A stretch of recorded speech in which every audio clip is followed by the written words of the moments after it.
Assalamualaikum warahmatullahi wabarakatuh. Bismillahirrahmanirrahim. Alhamdulillahirabbil alamin. Wassalatu wassalamu ala sayyidina wa nabiyyina Muhammadin wa ala alihi wa ashabihi ajmain. Amma ba'du. Teman dan sahabat semuanya yang dimuliakan Allah Subhanahu wa taala, selamat melaksanakan ibadah puasa. Semoga kita semuanya senantiasa dalam lindungan Allah, dalam keadaan sehat walafiat. Kita lanjutkan belajar membaca kitab Marakil Ubudiyah, syarah terhadap kitab Matan Bidayatil Hidayah. Qala al-musannifu wasyarihu rahimahumullahu taala wa nafa'ana bi ulumihima amin ya rabbal alamin. Sebelumnya kita membahas tentang ibadah sesudah terbit matahari. Sesudah terbit matahari cuma ada satu salat, yaitu salat duha, enggak ada salat yang lain. Sekarang sesudah kita selesai melaksanakan salat duha, masih ada sisa waktu. Misalkan kita enggak bekerja, waktu itu sebaiknya kita isi ke tempat apa saja. Inilah yang akan beliau jelaskan. Qala al-musannifu rahimahullah, fama fadula anha min auqatika. Maka bermula apapun yang lebih ya darinya salat. Min auqatika, dari waktu-waktumu, falaka fihi, maka boleh padamu dalamnya ma fadula, dalamnya waktu yang lebih, arba'u halatin, itu 4 keadaan. Maka apapun yang lebih ya darinya salat dari waktu-waktumu, maka bagimu dalamnya ma fadula, dalamnya waktu yang lebih itu ada 4 keadaan. Artinya waktu yang lebih dari salat duha bisa kita isi dengan 4 keadaan. Al-halatul ula wahyal afdal, bermula keadaan yang pertama, dan dianya hal yang pertama itu yang paling utama. Itu antusarrifa khobar al-halatul ula. Bermula kondisi yang pertama itu antusarrifahu, bahwa engkau gunakan akannya ma fadula. Apa maksud ma fadula? Fadilal auqat. Jadi fadilal auqat ini dipahami dari ma fadula. Engkau gunakan akannya kelebihan waktu, fi naf'in nas, dalam memberikan manfaat kepada manusia, bi'ilmika, dengan ilmumu, manfaat fi fatwan, dalam bidang fatwa, wa tadris, mengajarkan, atau tasnifin, atau mengarang kitab-kitab, menulis artikel, atau mutala'atin lil kutub, atau digunakan untuk memutalaah bagi kitab-kitab para ulama. Ini anjurannya. Pertama, kita gunakan waktu untuk hal-hal yang bisa memberikan manfaat kepada orang lain, khususnya manfaat di bidang ilmu. Yang ahli fatwa memberikan fatwa, yang bisa jadi guru mengajar, atau menulis artikel, atau membaca kitab-kitab memutalaah. Fa in amkanaka istighraqul awqati fi zalika wa huwa afdalu ma tashtaghilu bihi ba'dal maktubati wa rawatibiha. Fa in amkanaka, maka jika memungkinkan akan engkau oleh menghabiskan seluruh waktu dalam demikian. Ini kelihatannya fahuwa, karena jawab in ya, bukan wahwa. Tapi coba lihat di kitab aslinya. Fa in amkanaka, jika memungkinkan akan engkau oleh menghabiskan seluruh waktu dalam demikian. Kita punya kemungkinan nggak ada kesibukan lain, seluruh waktu bisa kita isi dengan mengajar, atau menulis, atau mengarang. Fahuwa afdaluma, maka dianya itu yang paling utama yang engkau menyibukkan diri dengannya sesudah maktubah dan rawatibnya maktubah. Andaikan kita bisa mengisi waktu dengan mengajar sesudah sholat duha, maka itu hal terbaik yang bisa kita lakukan sesudah maktubah dan rawatib. Ya pertama ya maktubah dulu, kemudian sunnah-sunnah yang mengiringi maktubah. Kemudian waktu yang terbaik yang kita isi yaitu dengan hal yang memberi manfaat kepada orang lain tadi, dengan ilmu kita. Berfatwa, mengajar, mengarang, dan lain-lain. Kenapa itu paling banyak? Kenapa itu afdalu ma tashtaghilu? Kesibukan terbaik. Kenapa? Li'anna fi dzalika manfaatul khalqi wa hidayatuhum ila tariqil akhirah.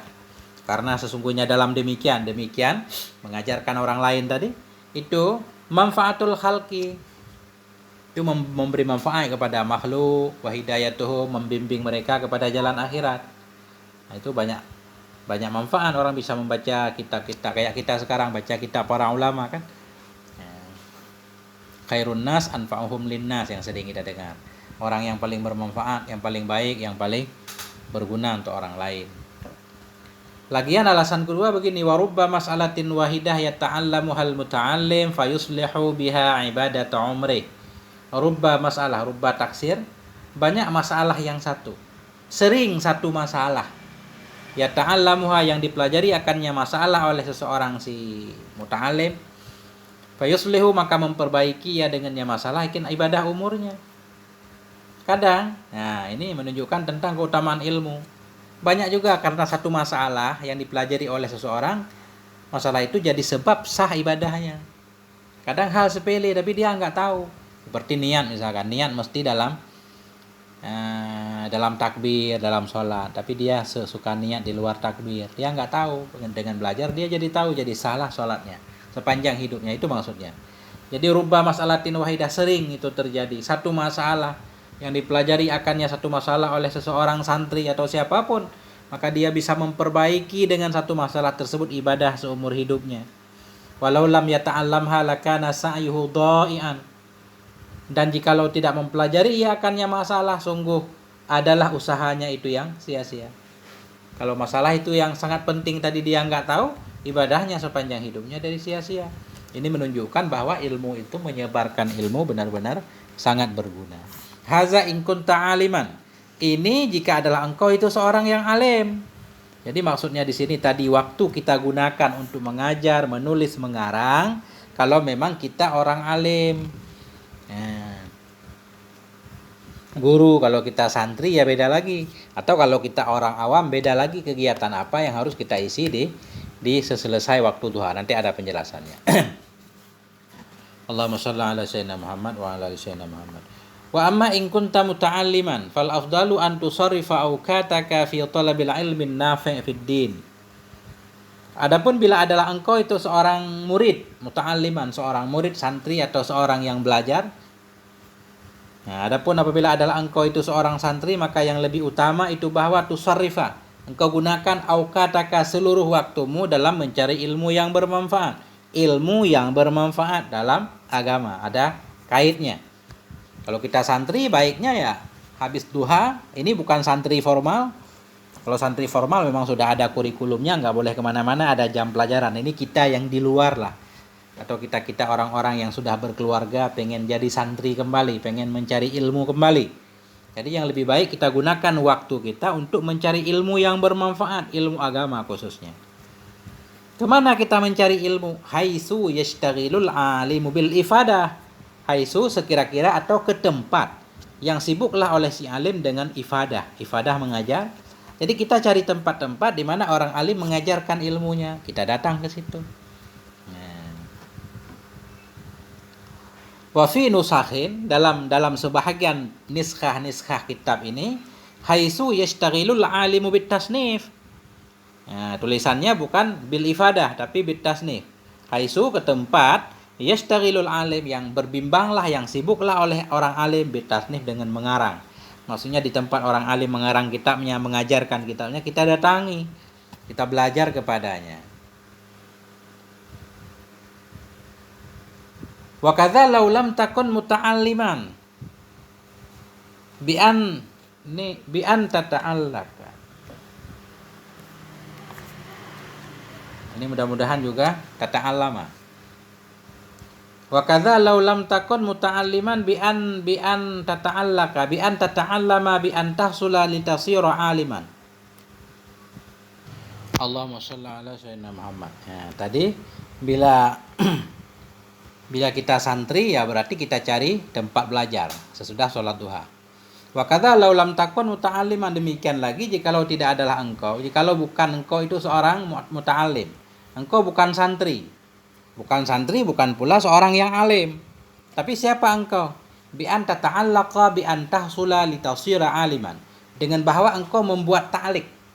Tata'allaqa maksudnya engkau suka membuat ta'liq dalam pelajaran. Bi an tahsula supaya bi an tu'ahassila. Dengan bahwa engkau menghasilkan litasira bi an tuhasila, maksudnya dengan bahwa engkau belajar. Dengan bahwa engkau menghasilkan litasira aliman, supaya engkau jadi seorang yang alim. Jadi di sini Begitu juga engkau bukan seorang santri, tapi engkau suka membuat taklik ketika belajar kitab supaya engkau jadi orang alim. Maksudnya engkau di atas santri.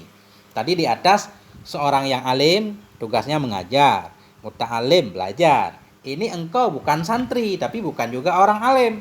Bi anta ta'allaka, engkau suka mentaklik. Nah, artinya engkau mendengarkan bacaan-bacaan para guru, kemudian engkau taklik di kitab-kitab, engkau tulis. Bi antu hasila, dalam artian engkau sedang menghasilkan supaya engkau jadi alim di atas santri. Nah, jadi kalau engkau bukan muta'aliman, bukan juga aliman, tapi berada di pertengah-tengah, ada santri senior lah. Nah, engkau juga dianjurkan untuk melakukan hal yang sama, hadir ke majelis-majelis ilmu juga. Nah, itu maksudnya. Balau kunta minal awam, bahkan jikalau adalah engkau itu dari orang awam. Andaikan kita orang awam sekalipun, tetap bagus hadir ke majelis ilmu. Fahuduruka majalisul wa'di. Fahuduruka majalisal wa'di wal ilmi afdalu min ishtighalika bil awradi wan nawafil. Maka bermula hadirnya dirimu yang bukan santri tadi, bahkan dirimu yang orang awam sekalipun, hadirnya dirimu ke majelis-majelis nasihat, majelis-majelis ilmu afdalu, itu lebih baik dari kesibukanmu dengan wirid-wirid dan sunnah. Gitu. Kama fi hadis Abi Dzar radhiyallahu an, sebagaimana itu terdapat dalam hadis Abi Dzar radhiyallahu an. Apa kata Abi Dzar? Anna hudura majlisa dzikrin, anna hudura majlisi dzikrin afdalu min salati alfi raka'atin. Sesungguhnya menghadiri majelis zikir, jadi majelis zikir sini maksudnya majelis ilmu. Sesungguhnya hadir ke majelis zikir itu lebih utama dari sholat 1000 rakaat. Bukan zikir doang, karena sholat tentunya lebih utama dari zikir doang, kan sholat lebih dari zikir.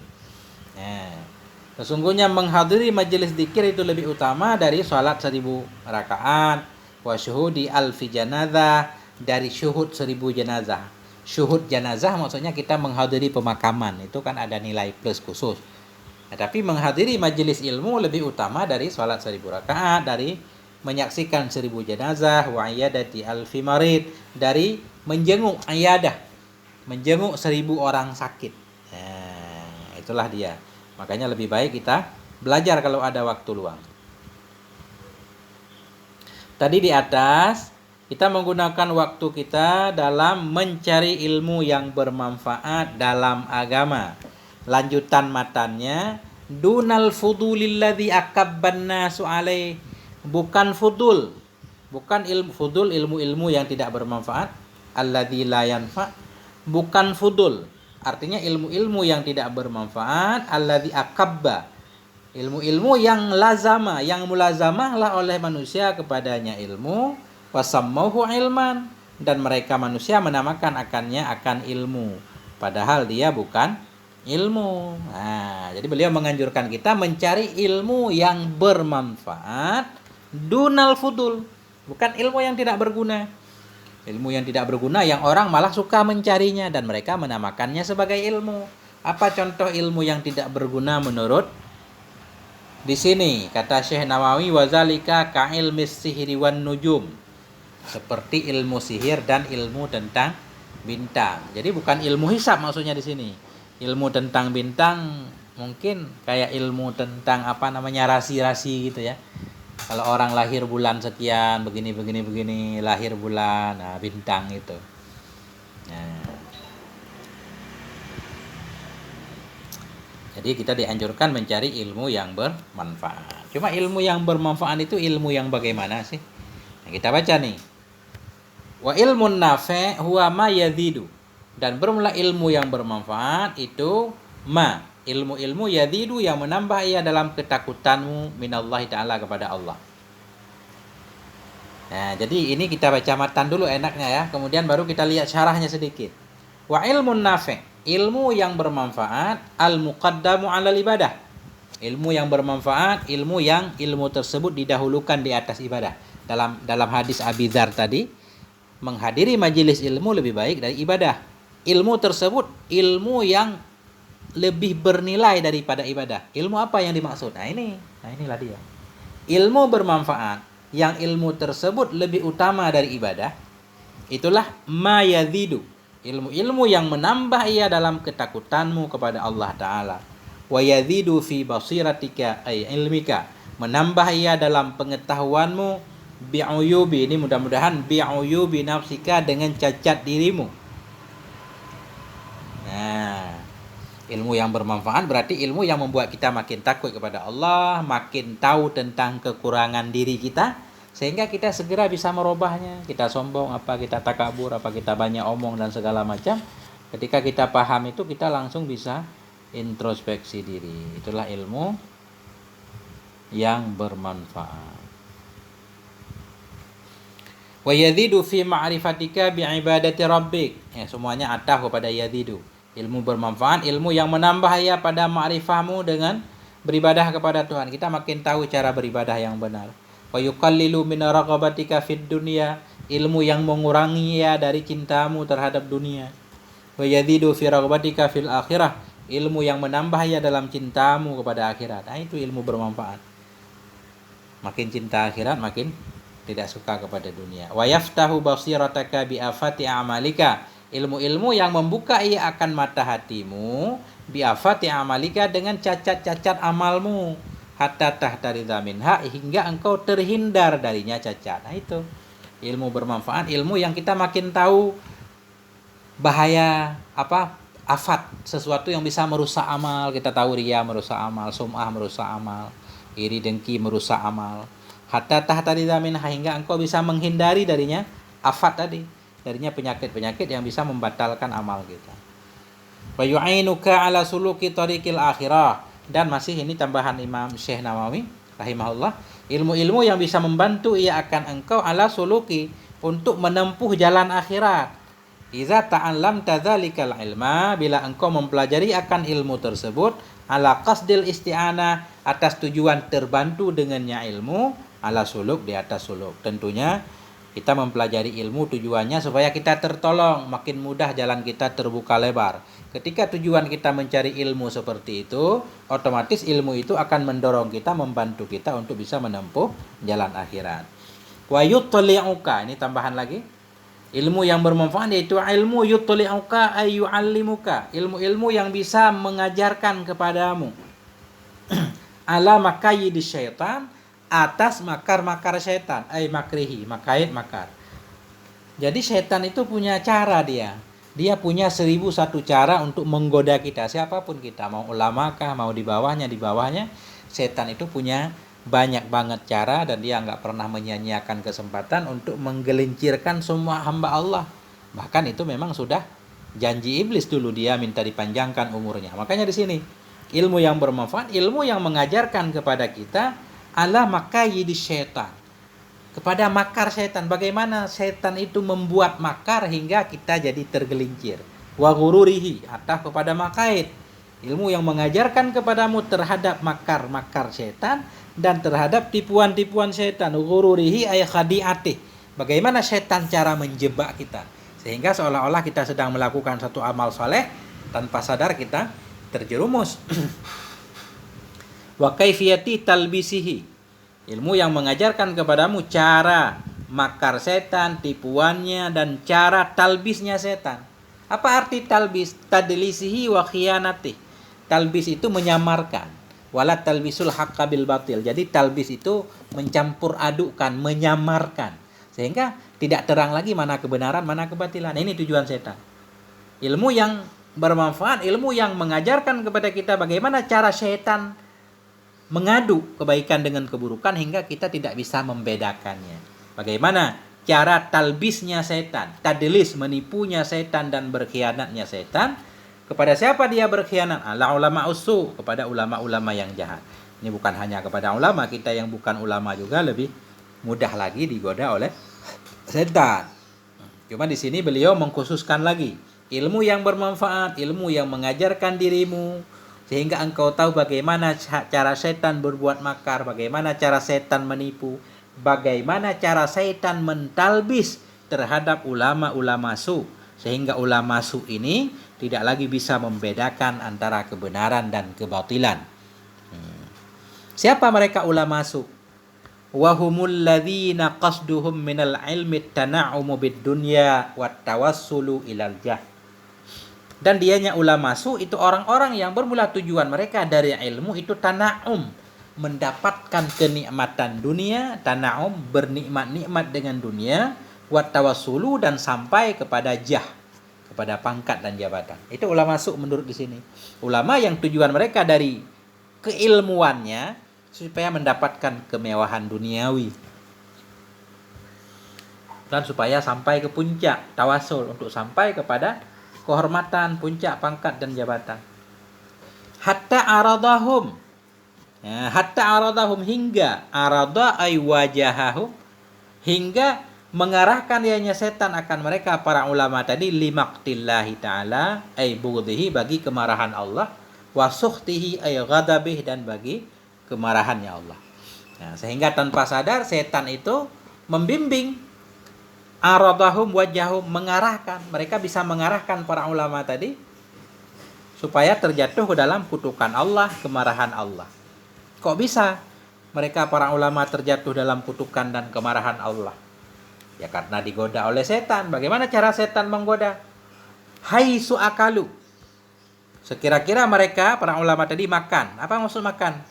Akhadud dunia biddin. Sekira-kira mereka mengambil dunia dengan agama. Jadi dia mendapatkan dunia atas nama agama. Dia memakan dunia, menikmati dunia ini dengan mengatasnamakan agama, dengan berbaju agama dan seterusnya. Jadi faqauluhu haitsu akalu ila akhirih ta'lilun litasmiyatihim ulama as-su. Maka bermula ucapan musannif haitsu akalu tadi, haitsu akalu yang artinya akhadu, haitsu akhalu ila akhirih, haitsu akhalu dunya biddin wattakhadul ilma zari'atan, sampai ke depan nanti ucapannya musannif haitsu akalu ila akhir itu ta'lilun, itu alasan litasmiyatihim ulama as-su, alasan bagi dinamakannya mereka akan ulama su. Artinya kenapa mereka disebut ulama su, ulama jahat? Oh, haitsu akhadud dunya biddin, karena mereka menikmati dunia dengan mengatasnamakan agama. Itu. Jadi artinya seperti itu. Wa inna ma summu ulama as-su li'annahum akalu. Hanya saja mereka dinamakan akan ulama su karena mereka itu makan. Wattakhadu ay ja'alu. Mereka menjadikan al-ilma, menjadikan ilmunya zari'atan, sebagai jalan wa wasilah, perantara, ila akhdhi amwali salatin, sebagai cara untuk mendapatkan harta-harta dari penguasa, wa akli amwalil awqaf, dan untuk memakan harta-harta wakaf. Nah itu. Mereka terkutuk ya, karena mereka menjadikan ilmu sebagai cara ya, untuk mendapatkan harta. Jadi tujuannya bukan ilmu sebenarnya, tujuannya harta penguasa, harta-harta wakaf. Apa maksud harta wakaf? Allati wukifat alal ulama, harta-harta yang diwakafkan akan dia kepada para ulama. Jadi zaman dulu itu kebiasaan masyarakat mewakafkan kebun ini bersama hasilnya diwakafkan atau disalurkan hasilnya kepada para ulama yang ngajarkan di pondok ini. Misalkan ya. Jadi ada, sehingga para ulama itu enggak disibukkan dengan urusan duniawi. Memang banyak harta wakaf yang dialokasikan untuk para ulama hingga bisa fokus untuk mengajar. Ada orang-orang tertentu, ulama-ulama jahat yang tujuannya sebenarnya bukan ilmu, tapi tujuannya harta itu. Jadi berlagak ulama supaya dapat harta wakaf. Bukan tujuannya untuk menyebarkan ilmu, tapi tujuannya lebih kepada harta tadi. Ini yang tercela. Itu maksudnya mereka menjadikan ilmu sebagai zari'ah, jalan dan perantara untuk mendapatkan harta-harta dari penguasa, memakan harta-harta wakaf, wal yatama, memakan harta-harta anak yatim, wal masakin, harta-harta orang miskin.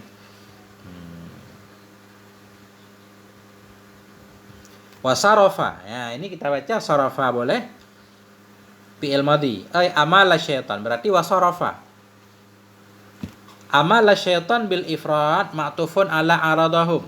Sarafa artinya amala syaitan, memalingkan oleh syaitan, dengan ifrad kita baca dengan mufrad sarafa, huwa ma'tuf ala aradahum, Berarti artinya dhamir mustatirnya kembali kepada setan dan memalingkan ianya setan himmatahum akan tekad mereka para ulama masuk.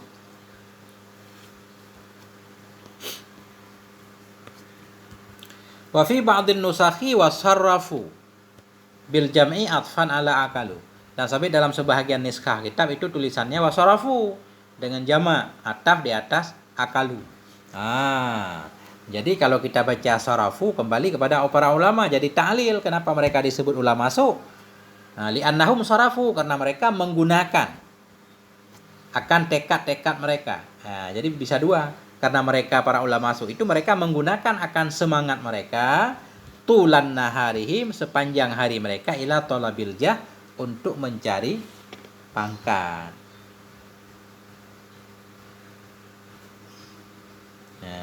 Jadi di sini kita baca apa? Sarafa apa sarafu?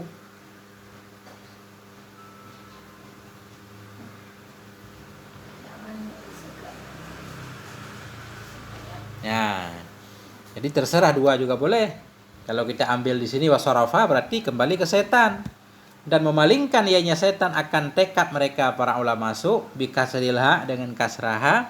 Apa arti himmah? Ai azmahumul qawi, tekad yang kuat. Himmah tekad yang kuat.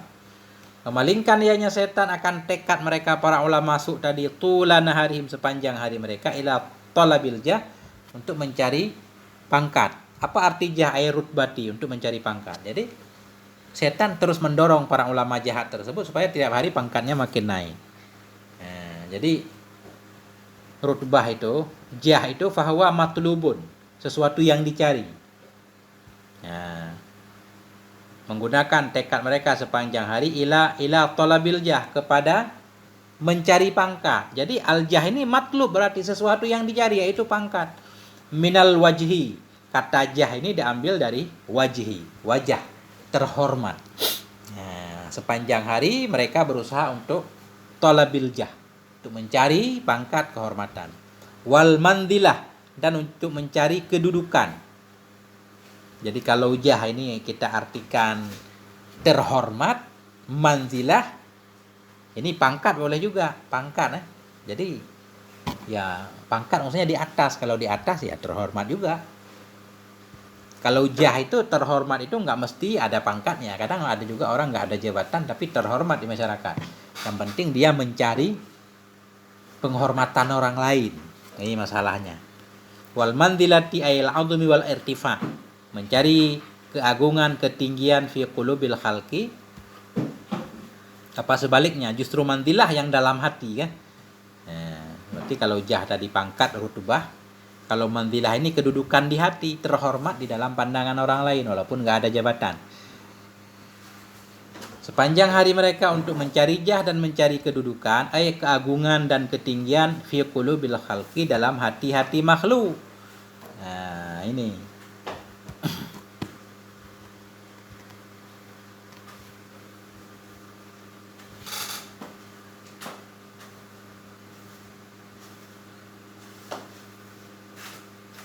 Wattarrahum ay alja'ahum akrahum dzalik, dan memaksa akan mereka. Akrahum alja'a akraha kita artikan sama, dan memaksa akan mereka ulama su tadi zalik, oleh demikian sarful himmah, oleh demikian menggunakan tekad kepada mazukir, memaksa akan mereka oleh demikian ilal miraah, kepada ria. Jadi maksudnya begini, karena sepanjang hari ulama-ulama jahat tadi pengen dapat pangkat, pengen terhormat, akhirnya karena tekadnya semuanya digunakan untuk mendapatkan pangkat, akhirnya tekad itu mendorongnya untuk menjadi ria. Apa-apa harus pamer, pencitraan lah. Kalau nggak pencitraan kan nggak dihormat. Nah itu maksudnya. Jadi itu maksudnya memaksa akan mereka oleh demikian sarful himmah. Karena mereka menggunakan segala tekadnya untuk mendapatkan kehormatan, pangkat dan jabatan. Jadi keinginannya untuk mendapatkan pangkat dan jabatan memaksanya untuk miraah, untuk ria. Itu matan-matan. Wal munasib, dan bermula yang munasabat kata Syekh Nawawi ayyakula fattarahum, bahwa mengatakan ianya musannif fattara pakai fa jangan waw bil fa liyakuna tafri'an ala qawli supaya ada ianya ucapan itu menjadi tafri atas ucapannya musannif fasarafa himmatahum artinya begini memalingkan ianya setan akan tekad mereka untuk mencari duniawi maka hal itu memaksa akan mereka untuk riya.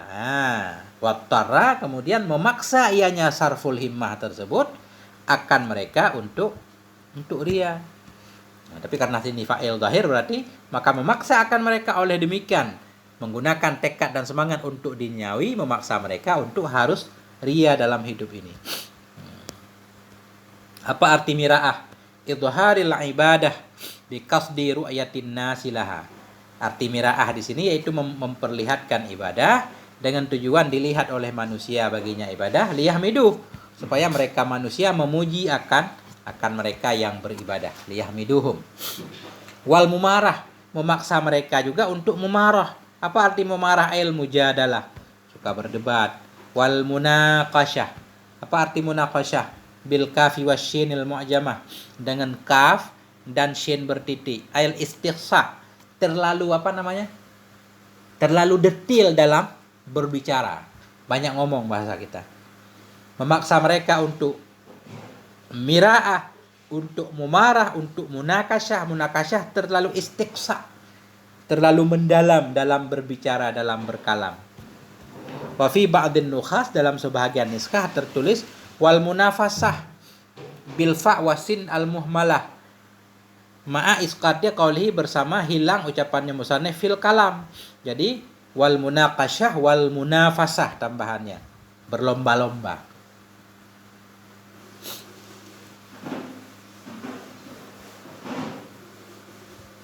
Jadi makna munafasah apa? Fa maknaha maka bermula maknanya munafasah itu ar-raghbah, keinginan dalam belajar wal amal. Bagus, munafasah itu perlombaan, berlomba mencari ilmu dan beramal. Cuma bermula maknanya munafasah itu keinginan, suka dalam ilmu dan amal ala wajhil mumarah, di atas jalan mumarah ilmu mu'aradah. Mu'aradah maksudnya perlombaan. Berlomba dengan orang lain. Ada lawannya. Sibuk berlomba setiap hari. Wal mubahah juga berbangga-bangga. Ai ta'adumi wal takabbur. Saling ta'adum membesarkan diri dan takabur. Jadi mubahah berbangga itu diartikan takabur. Nah, jadi ini termasuk hal yang terlarang. Kita ambil kesimpulan terakhir. Jadi tadi dianjurkan sesudah duha kita orang alim atau santri atau siapapun untuk menghadiri majelis ilmu yang bermanfaat, ilmu yang membuat kita makin takut kepada Allah, bukan ilmu-ilmu yang tidak berguna yang membuat kita jauh dari Allah Subhanahu wa taala. Nah, dikit lagi. Wa hadzal fannu ain naul ladzi huwa min ilmin nafi'.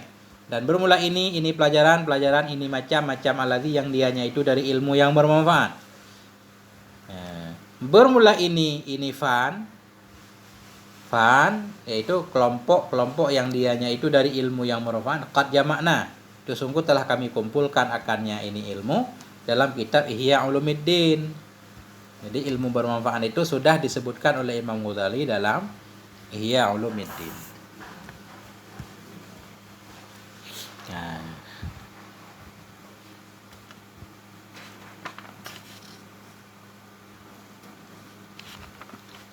ini baru satu kelompok ya. Waktu pertama kita isi dengan ilmu.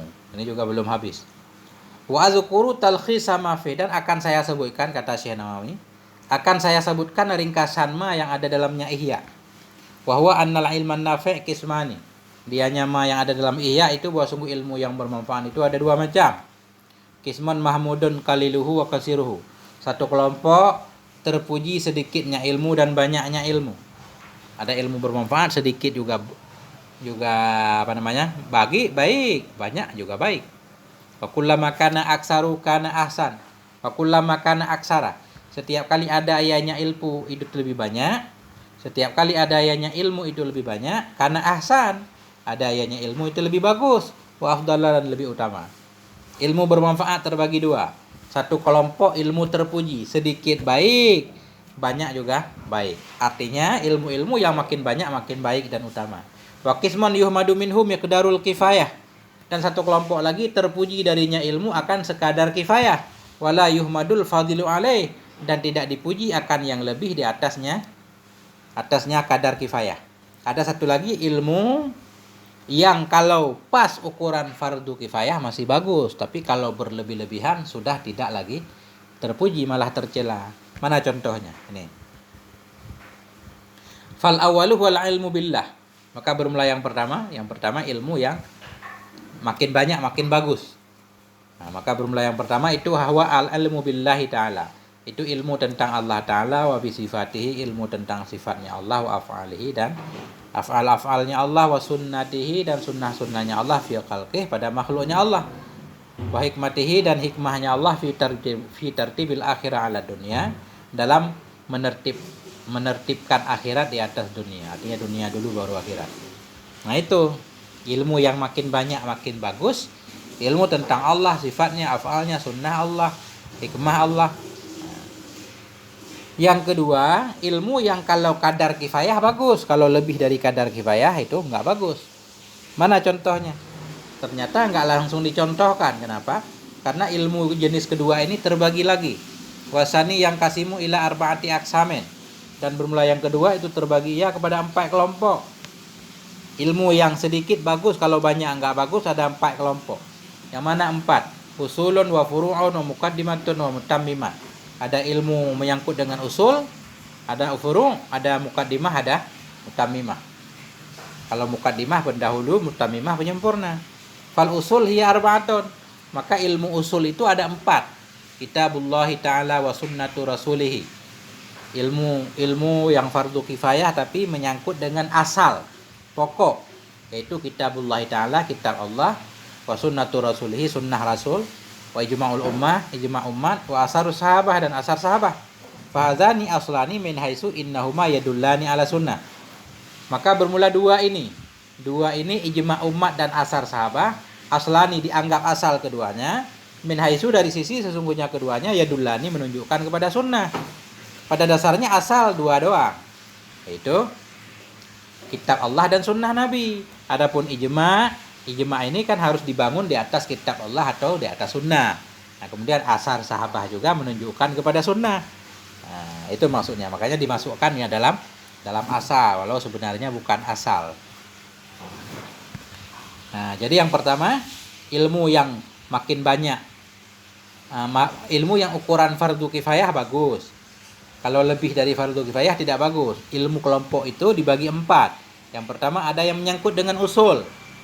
Yang menyangkut dengan usul ada 4. Kitab Allah, sunnah Nabi, ijma' dan asar sahabat. Wal furu' ala kismani. Kemudian ilmu furu'. Kelompok kedua tapi masuk dalam kategori furu' itu ada 2 macam. Ahaduhuma ma yata'allaqu bi masahilid dunya wa yahwihi kutubul fikih. Bermula salah satunya 2 kelompok itu ilmu-ilmu yata'allaqu yang berhubungan ya dengan kemaslahatan dunia. Ilmu yang membahas tentang urusan dunia. Wa yahwihi, dan mengandung akannya ilmu oleh kutubul fikih. Artinya yang membahas ilmu tersebut kitab fikih. Tentang jual beli, sewa menyewa, segala macam. Wasanihi ma yata'allaqu bi masahilil akhirah. Bermula yang keduanya dari dua kelompok dari furu' itu, yaitu ma yata'allaqu, ilmu-ilmu yang terhubung ya dengan kemaslahatan akhirat. Bahwa ilmu ahwalil qalbi, yaitu ilmu tentang kondisi hati, wa akhlaqihi, akhlaknya hati, al-mahmudah, akhlaknya hati yang terpuji dan yang tercela. Wa ma huwa mardiyun indallah, dan apa-apa yang dianya itu diridai di sisi Allah Ta'ala. Wa ma huwa makruh, dan apa-apa yang dibenci. Nah itu yang kedua. Yang masuk kategori furu' berarti ilmu tentang urusan duniawi dalam kitab fikih, dan ilmu yang menyangkut dengan akhlak terpuji dan akhlak tercela. Wal muqaddimah hiya allati tajri majral alat. Dan bermula ilmu yang masuk dalam kategori muqaddimah yaitu ilmu-ilmu yang berlaku ia pada tempat berlaku alat. Ka ilmil lughah, seperti ilmu lughah, wa nahwi, ilmu nahwu. Fa innahuma alatun lil ilmi kitabillah. Maka sesungguhnya keduanya ilmu lughat dan nahwu itu alat untuk memahami kitab Allah Ta'ala dan sunnah nabinya Muhammad sallallahu alaihi wasallam. Jadi itu mukaddimah namanya, ilmu alat mukaddimah. Walaisatil lughatu wan nahwu minal ulumi syarifah fi anfusihima. Dan bukanlah ilmu lughat dan nahwu itu bagian dari ilmu-ilmu yang mulia pada diri keduanya. Pada dasarnya ilmu nahwu dan lughat itu bukan ilmu mulia. Nah, lakin yalzamul khawda fihima.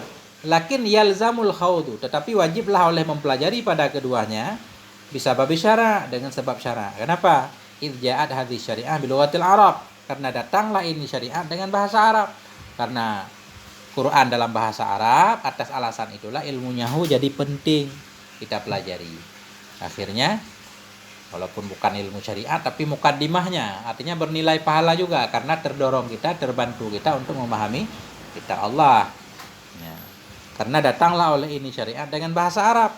Wa kullu syari'atin bilughatin, bermula setiap syariat itu dengan bahasanya masing-masing. Fa yasiru ta'allumu tilkal lughati alatun. Maka jadilah mempelajari bahasa tersebut itu menjadi alat juga. Nah, kita harus mempelajari bahasa Arab berarti supaya memahami kitab Allah dan sunnahnya. Wa minal alati ilmu kitabil khatti. Sebahagian dari ilmu alat juga itu ilmu tentang penulisan. Ilmu kitabatil khatti, ilmu penulisan tulisan. Cara menulis yang benar. Tadi udah usul, udah furu' udah, kemudian mukaddimah udah, sekarang mutammimah penyempurna. Wal mutammimatu hiya fi ilmil Qur'an. Dan bermula mutammimah, dianya mutammimah itu yang berkaitan dengan ilmu Al-Qur'an. Bainahu, maka sungguhnya ilmu Quran itu yang kasimu ila salasati anwa'in, terbagi kepada 3 kelompok. Ilmu Quran bisa dibagi 3. Qismun yata'allaqu bil lafzi, satu macam berhubungan dengan lafaz. Kata'allumil Quran, seperti mempelajari Al-Quran, maksudnya cara bacanya. Wa makharijul huruf, mempelajari makharijul hurufnya. Wa qismun yata'allaqu bil makna, ada satu kelompok ilmu Quran yang berhubungan dengan makna. Kat tafsir, seperti tafsir. Nah, fa inna i'timadahu 'alan naqli, maka sesungguh berpegangnya tafsir itu di atas nakal. Jadi tafsir itu ketika para ulama menafsirkan ayat itu menggunakan dalil nakli lagi, menggunakan hadis misalkan. Nah, bukan hanya mengandalkan kepada lughat saja. Karena bahwa sungguh sandarannya tafsir itu di atas nakal. Idzil lughatu bimujarradiha la tastaqilu bihi. Karena lughat saja bimujarradiha, dengan tunggalnya lughat itu tidak terbebas ya dengannya tafsir. Jadi nggak bisa kita menafsirkan Quran hanya berdasarkan lughat saja, arti lugawi. Pakai semua ya ta'allaqu bi ahkamil Quran, ada satu kelompok lagi ilmu yang terhubung ya dengan hukum-hukum Al-Quran. Kama arifatin nasih wal mansuh, seperti mengenal nasih mansuh, am dan khas, wan nasi wad dhahir, mengenal lafadz nas, lafadz dhahir, wa kaifiyat isti'malil ba'di minhu, dan cara menggunakan sebahagian darinya lafadz tadi bersama sebahagian. Wa ilmul ladzi yusamma usul al-fiqh, dianya itu ilmu yang dinamakan ilmu akan usul al-fiqh. Ini namanya usul fiqh, ilmu yang berkaitan dengan Quran tapi berkaitan dengan nasih mansuh, amkhaf, nas dhahir, cara menggunakan nas dan dhahir, cara menggunakan mutlak, muqayyad dan segala macam itu dibahas dalam usul fiqh. Wa ammal mutammimatu fil asari wal akhbar. Adapun bermula ilmu mutammimah, ilmu yang menjadi penyempurna dalam asar dan akhbar, dalam hadis maksudnya. Kalau tadi dalam masalah Quran, mutammimah dalam bidang Al-Quran tadi, yaitu nasih mansuh segala macam, tafsir kan. Sekarang ilmu penyempurna yang berkaitan dengan hadis itu fal ilmu birijal, maka dianya itu ilmu dengan rijal, itu ilmu tentang perawi hadis rijal. Wa asma'uhum, ilmu tentang nama-nama mereka. Fal ilmu birijali wa asma'ihim, ilmu tentang perawi, tentang nama-nama mereka. Wa ansabihim, nasab mereka. Wa asma'is sahabah, nama-nama para sahabat. Wa sifatihim, sifat mereka. Wal ilmi dan wal ilmu dan mengetahui bil adalah, dengan keadilan dalam perawi-perawi. Wal ilmu bi ahwalihim, dan mengetahui dengan kondisi mereka. Liyamidud dha'ifu 'anil qawi, supaya bedalah oleh yang lemah dari yang kuat. Ini semuanya dibahas dalam ilmu jarah wa ta'dil. Wal ilmu bi amarihim, dan mengetahui dengan usia mereka. Liyamidal mursal, supaya bedalah oleh hadis mursal dari musnad. Nah, harus mengetahui umurnya antara satu perawi dengan perawi yang lain pernah ketemu enggak. Kalau pernah ketemu berarti nasi marfu bersambung. Kalau enggak pernah ketemu berarti mursal. Fahadhihi al-ulumu syar'iyyah. Maka bermula ini dianya ini itu semuanya ilmu syar'i. Wa kulluha min furudul kifayah, dan semuanya masuk kategori fardu kifayah. Jadi semua yang dijelaskan tadi tentang asal, furu, mukaddimah, mutamimah semuanya termasuk ilmu fardu kifayah. Nah, artinya bagus dipelajari. Tapi jangan disibukkan di situ mulu kan. Kayak nahu tadi, jangan kita sibuk di nahu terus, nggak pelajari Quran, sibuk nahunya. Itu maksudnya kalau kadar kifayahnya terpuji, tapi kalau lebih dari kadar kifayah jadi tercela.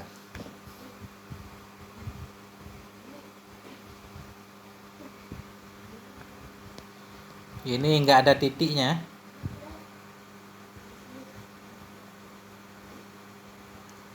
Nah, gimana cara titik ini? Fa in kunta min ahli, maka jika adalah engkau itu dari ahlinya ilmu. Artinya ilmin nafi' dari ilmu yang bermanfaat yang disebutkan, kulliha seluruhnya, kullihi. Fa hasilhu, maka utlubhu cari olehmu akannya ilmu bi ta'allumihi dengan cara mempelajarinya min ahlihi dari ahli ilmu.